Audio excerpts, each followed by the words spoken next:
If you could turn in your Bibles to Isaiah chapter 53. Isaiah 53. And I was, as I was listening to Pastor Michael, I noticed that he read Isaiah 7, and then he went over to Matthew chapter 1. And the New Testament is the Old Testament revealed. Amen. And so that's what happens when you connect the two. But in Isaiah chapter 53, it's a very well-known scripture text.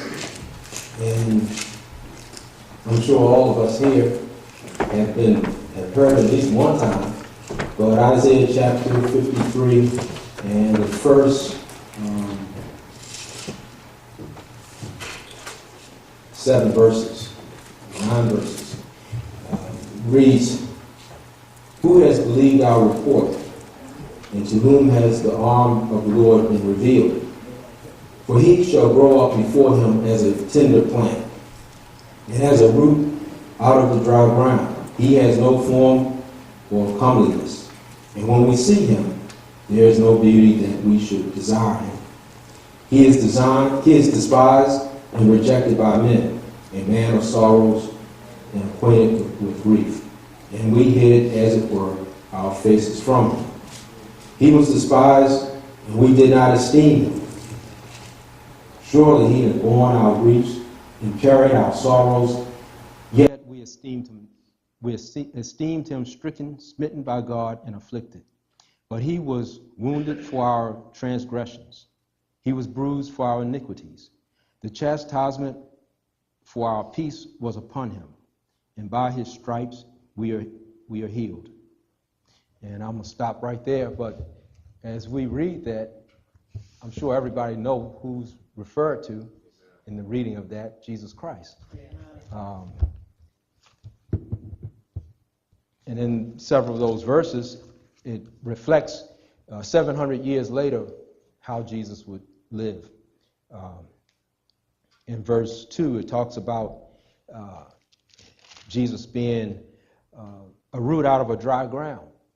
In the Advent, in his first coming, he lived a lowly life, a humble life. He did not come as king, although he is king, but he did not come as king. And then it talks about in verse 3, he came to his own, and his own did not receive him. Verse 3, it reads, "And he was despised and rejected by men." And that happened. His own refused him. They rejected him. In verse 5, it talks about, reads, "And he was wounded for our transgressions." And we know that Jesus Christ was the substitute, the recipient of God's wrath on sinners. And it points to his sacrificial death on the cross.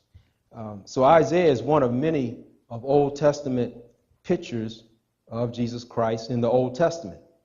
And last week we looked at the very first Passover, Exodus chapter 12. And we looked at Jesus and saw him as the sacrificial lamb. And we know, as in the New Testament, he is our sacrificial lamb. Amen. And this morning, and I was up early this morning. I had to work last night, but I was up early this morning, and I was looking at the scriptures, and this week I've been reflecting on the life of Joseph. So this morning, I hope you have your Bibles, because I'm going to cover a lot of scriptures. Amen. I don't want to overburden you, distract from the message, but you have to have your Bibles. You won't get anything. So as we go into Joseph, life of Joseph, it's an expression, a picture is worth 1,000 words or something like that. And that's true in the Bible. When you look at certain portions of the Old Testament, it pictures who Jesus is. And if we look at the life of Joseph, his life, it reflects who Jesus is. It's a representation of Jesus Christ. So without further delay, let's go on and get into the Word. And that if you look at the life of Joseph, it covers all the way from Genesis 37 all the way up to Genesis 50, about 13, 14 chapters, a lot of chapters, a lot of time. And so I'm going to hopefully summarize the highlights of Joseph's life. And just to start off, Abraham had a son. His son was Isaac. I think many of us have gone through Sunday school. Isaac is the son of Abraham. Jacob and Esau is the son of Isaac. And Jacob had 12 sons. He had Reuben, Simeon, Levi, Judah, Issachar, Zebulun, Joseph, Benjamin, Dan, Naphtali, Gad, and Asher. If you turn over to Genesis chapter 37, and we're going to get into the heart of the message. Genesis 37.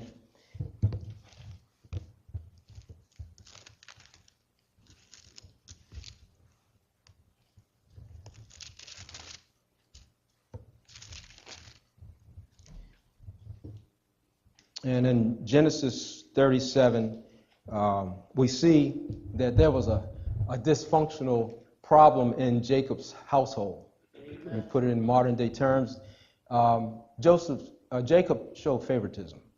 If you look at Genesis chapter 37, verse 1, now Jacob dwelt in the land where his father was a stranger, in the land of Canaan. This is the history of Jacob. And Joseph, being 17 years old, was feeding the flock with his brothers. And the lad was with the sons of Bilhah and the sons of Zilpah, his father's wives. And Joseph brought a bad report of them to his father. Now Israel loved Joseph more than all his children, because he was the son of his old age. And he made him a tunic of many colors. And that was the root of the problem. Jacob, he favored Joseph. Amen. And before we go too far, in homes, those who are parents, you can't do that. If you expect to have peace and harmony, you have to love your children equally. Even though as parents we're human, and we may fall into that sin to favor one child above the other, but we can't do that. As believers, we shouldn't do that. We should love our children equally. And so that was one of the roots of the dysfunctions, is favoritism. And so the brothers didn't like that, in short. They resented that. And to the point, and go over to Genesis 37, verse 26. 37:26. So Judah said to his brothers, now just to summarize what happened, one day Joseph went out to meet with his brothers, and they were full of jealousy, hatred, anger. They threw him into an empty well, a cistern. And as I can imagine them standing around this pit, and Joseph is in that hole. And it says that, so Judah said to his brothers, what profit is there if we kill our brother and conceal his blood? Come, let us sell him into to the Ishmaelites, and let not our hand be upon him, for he is our brother in your flesh. And his brothers listened. Then the Midianite traders passed by, so the brothers pulled Joseph up and lifted him out of the pit and sold him to the Ishmaelites for 20 shekels of silver. And they took Joseph to Egypt. And so this bitterness and this hatred, that's what it led to. Amen. And then Genesis 37, verse 31. So they took Joseph's tunic, killed a kid of the goats, and dipped the tunic in blood. Then they sent the tunic of many colors, and they brought it to their father and said, we have found this. Do you know whether it is your son's tunic or not? And he recognized it and said, it is my son's tunic. A wild beast has devoured him. Without doubt, Joseph is torn to pieces. And in the mind of Jacob, Joseph was dead. He was dead. And then go on, we're going to go a little further down in the timeline in Joseph's life. Genesis chapter 39, verse 1. So they sold him to the Ishmaelites, and he's taken down to Egypt. In Genesis 39, verse 1, now Joseph had been taken down to Egypt, and Potiphar, an officer of Pharaoh, captain of the guard, an Egyptian, bought him from the Ishmaelites who had taken him down there. And so life was not fair to Joseph. And it's sometimes we go through times in our lives, life is not fair. If you get a group of people and say, this is what happened, that wasn't fair, it was injustice. And if you look in this tragic sequence of events of Joseph's life, that's what's happening to Joseph. It seems like his life is spiraling downward. And it wasn't his fault. It wasn't his fault that Jacob favored him. It wasn't his fault that he kept having these dreams where he seems like he was above his brothers. And then it wasn't his fault that they sold him into slavery. Amen. But that's what happened. And then Genesis chapter 39, verse 2 is a great reminder to us when things that unfair things happen to us, is that the Lord was with Joseph, and he was a successful man, and he was in the house of his master, the Egyptian. So I think that's the main focus of the Christian life, is to ask ourselves, and the main point of the Christian life is that the Lord is with us. Yeah. And we need to walk according to his ways, just like Joseph, that there might be said about us, the Lord is with us. Yeah. And so going down later in Joseph's life, and he's had the favor of Potiphar, and he was in Genesis chapter 39, verse 7 to 10, he was tempted. And it came to pass after these things that his master's wife cast longing eyes on Joseph, and she said, lie with me. But he refused and said to his master's wife, look, my master does not know what is with me in the house, and he has committed all that he has to my hand. There is no one greater in his house than I, nor has kept back anything from me but you, because you are his wife. How then can I do this great wickedness and sin against God? So it was as she spoke to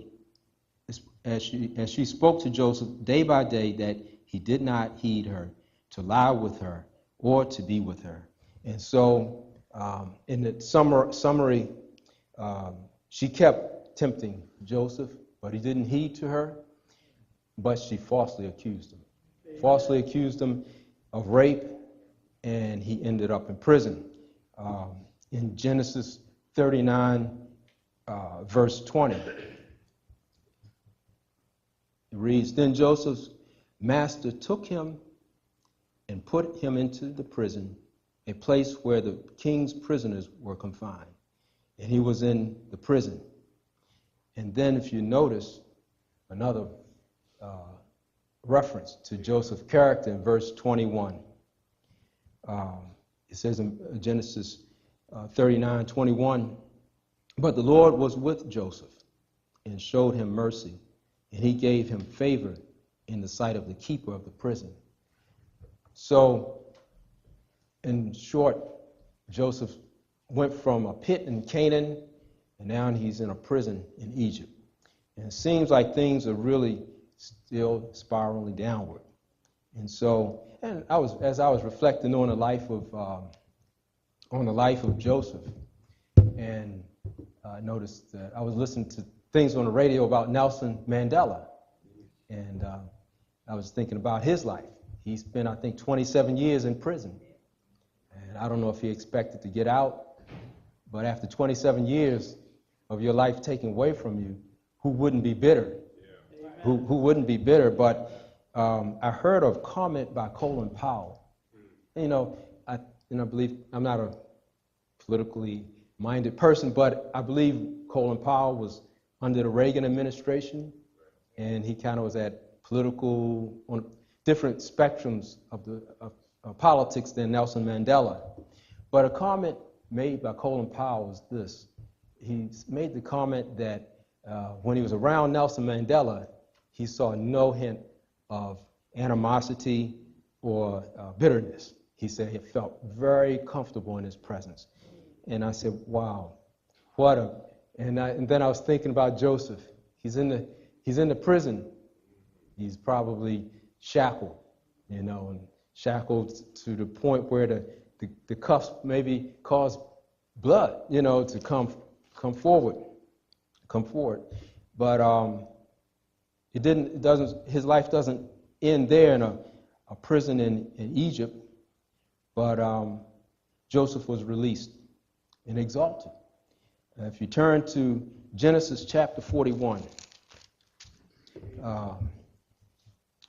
Genesis chapter 41 says, and then it came to pass at the end of 2 full years that Pharaoh had a dream.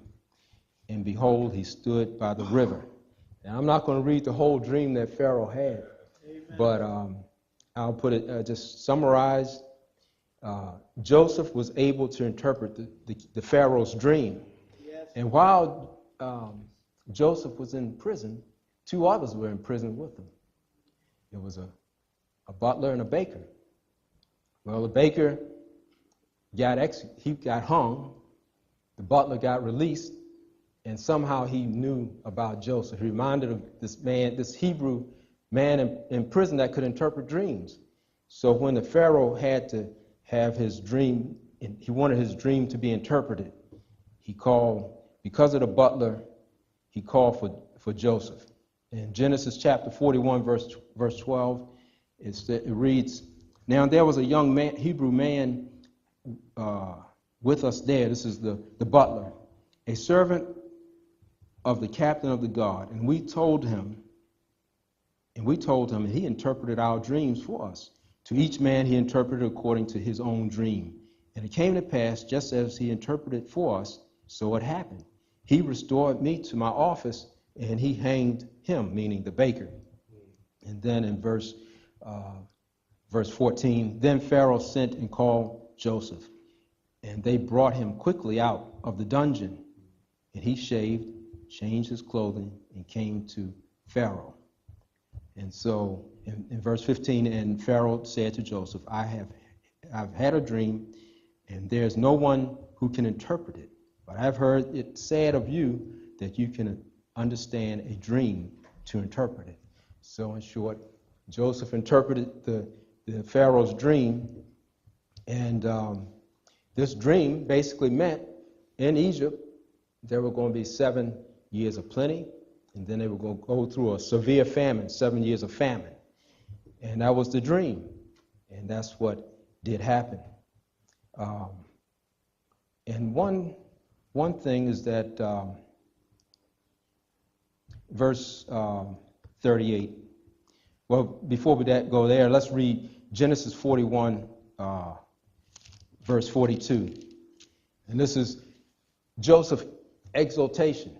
God allowed him to be lifted up. And we shouldn't lose hope in life. God has a plan, but we always should be filled with His Spirit. Genesis 41, 42. And then Pharaoh took his signet ring off his hand and put it on Joseph's hand, and he clothed him in garments of fine linen and put a gold chain around his neck. And he had him ride in the second chariot which he had. And they cried out before him, bow the knee. So he set him over all the land of Egypt. Pharaoh also said to Joseph, I am Pharaoh, and without your consent no man may lift his hand or foot in all the land of Egypt. So Joseph went from a pit in Canaan, prison in Egypt, to be second in command in Egypt. Amen. And then as I was looking at this in verse 38, this is the observation of a pagan king, Pharaoh. In Genesis 41, verse 38, it reads, and Pharaoh said to his servants, can we find such a one as this, a man in whom is the Spirit of God? Then Pharaoh said to Joseph, Inasmuch as God has shown you all this, there is no one as discerning and wise as you. And that was the Pharaoh's observation of Joseph's character. Amen. And if I just want to pause before I go any further, because as important as this is, I think there's something even more important than how the Lord was with Joseph, and he was with him in the pit, in the prison, and now in exaltation. There's a great similarity between the life of Joseph and the life of Christ. Joseph was highly favored and loved by his father. And Jesus, same way. In Matthew 3:17, it says, when Jesus was baptized, God the Father spoke about his son. He said, "This is my beloved son in whom I am well pleased." Amen. And then Joseph was hated by his brothers. Well, Jesus was rejected by his half-brothers. He had four of them: James, Joseph, Simon, and Judas. And it says, for even his brothers did not believe in him. Joseph was plotted against. And at one point, as Jesus got closer to the cross, the Pharisees plotted the death of Christ. Amen. And there are so many similarities, you can't miss it. Joseph was tempted. And we know that Jesus was driven into the desert and spent 40 days tempted by Satan. Joseph was taken down to Egypt. And early in Jesus' life, as a child, his parents took him to Egypt to escape the wrath of Herod. And Joseph was sold as a slave for 20 shekels of silver. And we know that Judas betrayed Jesus for 30 shekels of silver, about the price of a slave. And Joseph was bound in chains. And also Jesus, during his trial, in Matthew 27:2, it says, and when they had bound him, they led him away. Joseph was exalted after suffering. And Jesus the same way, Philippians 2:9-11, therefore God also has highly exalted him and given him the name which is above every name. And so I asked the question, did God intend that Joseph's life be a picture, a foreshadow, a representation of Jesus Christ's life? Amen. Absolutely, yes. Absolutely. So going to the next event in Joseph's life, Genesis chapter 41, verse 56.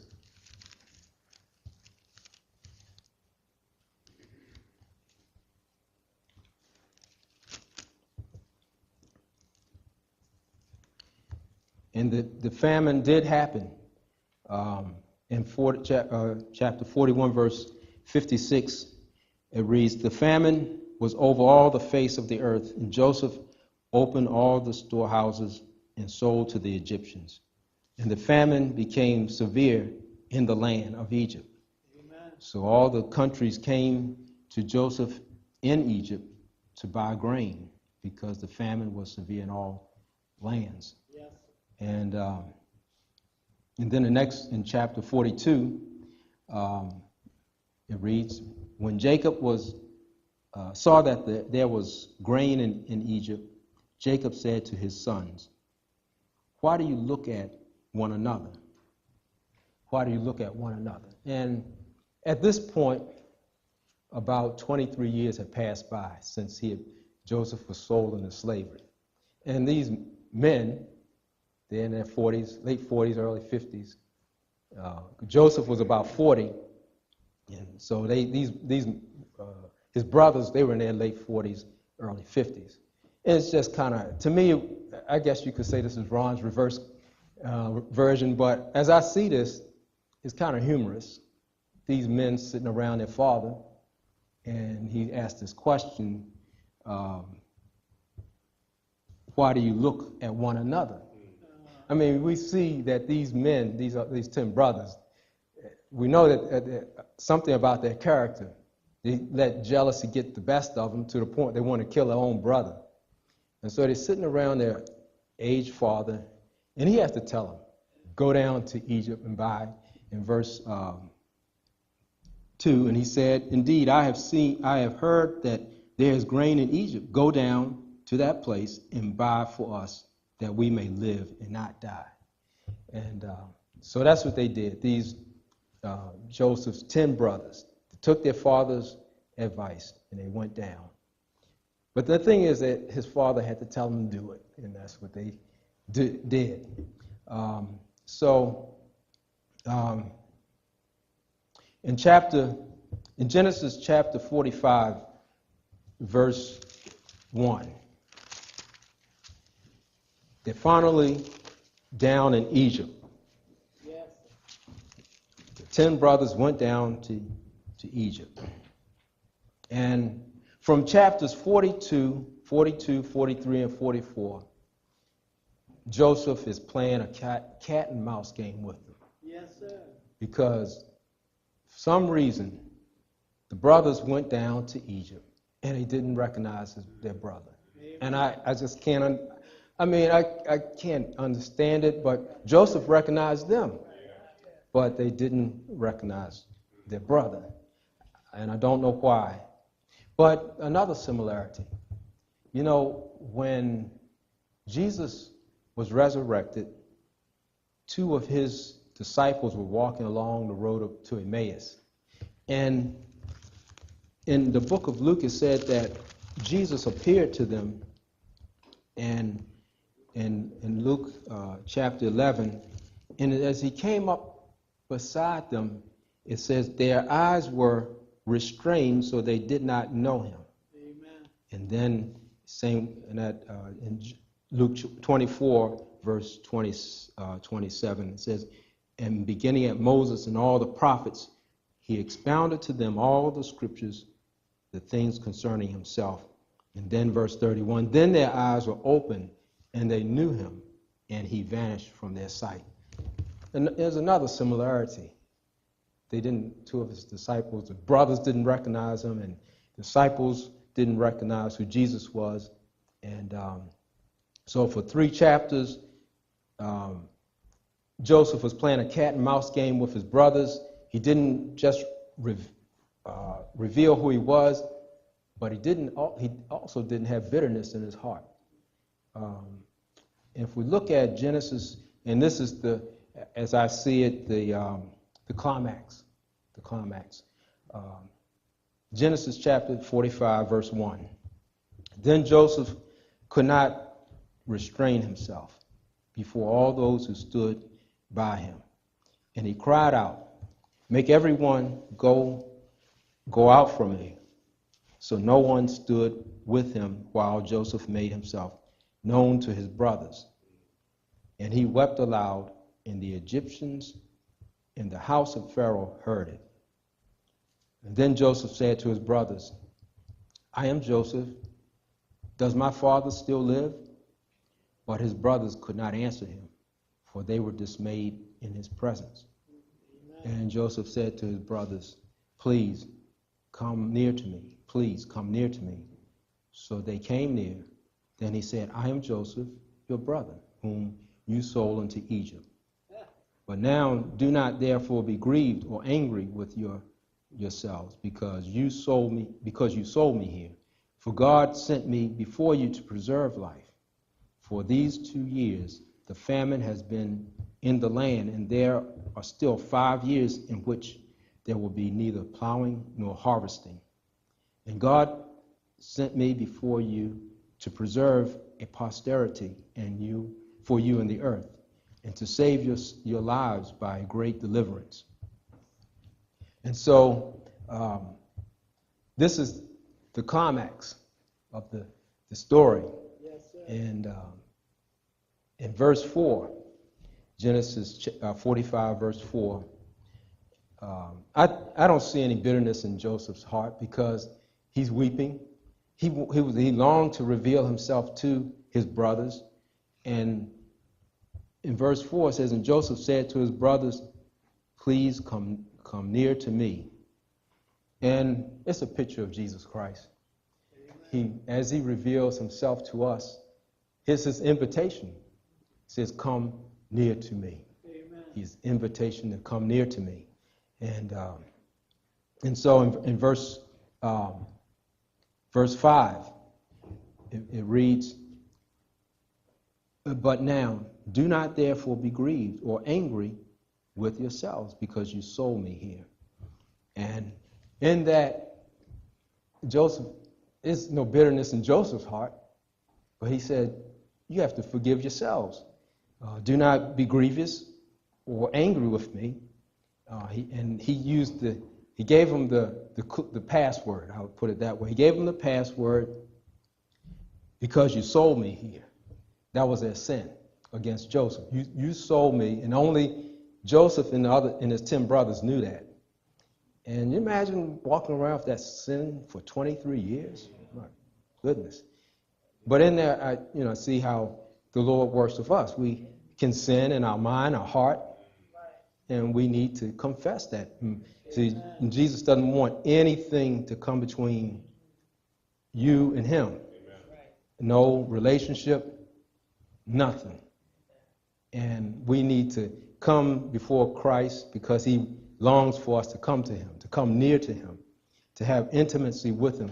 And we can't let anything come between our relationship with Jesus Christ. No relationship, nothing. And so Joseph had forgiven his brothers, and now they had to forgive themselves. And it says in verse 6, for these 2 years the famine has been in the land, and there will still be 5 years in which there will be neither plowing nor harvesting. And God sent me before you to preserve a posterity for you in the earth, and to save your lives by great deliverance. And you can see the picture of Christ in that, to save your lives by a great deliverance. Amen. That's what Jesus did for us when he died on the cross. He saved us from sin, saved us from hell by a great deliverance.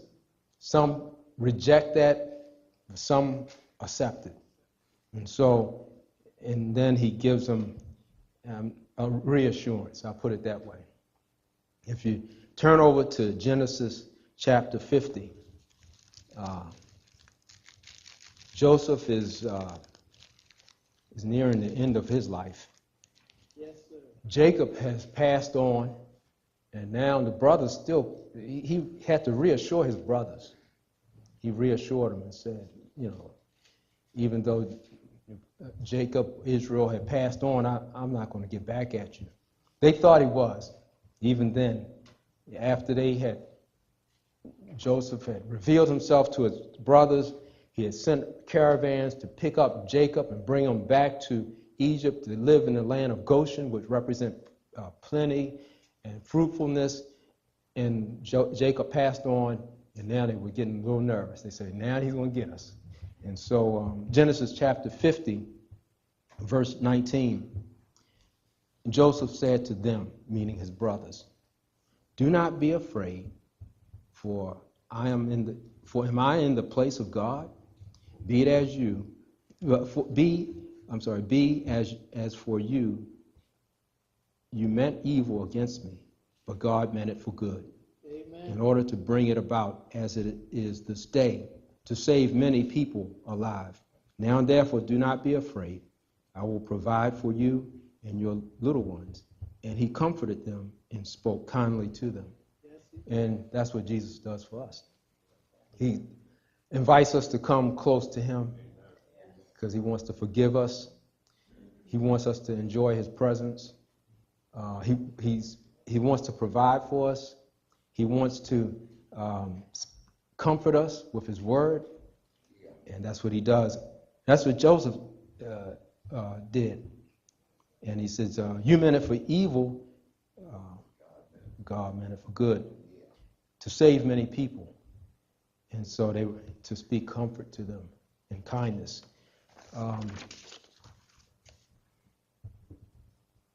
In Genesis chapter 45, verse 7, I don't know, maybe somebody here has never, ever come into that special relationship with Jesus Christ. But the invitation still extends today.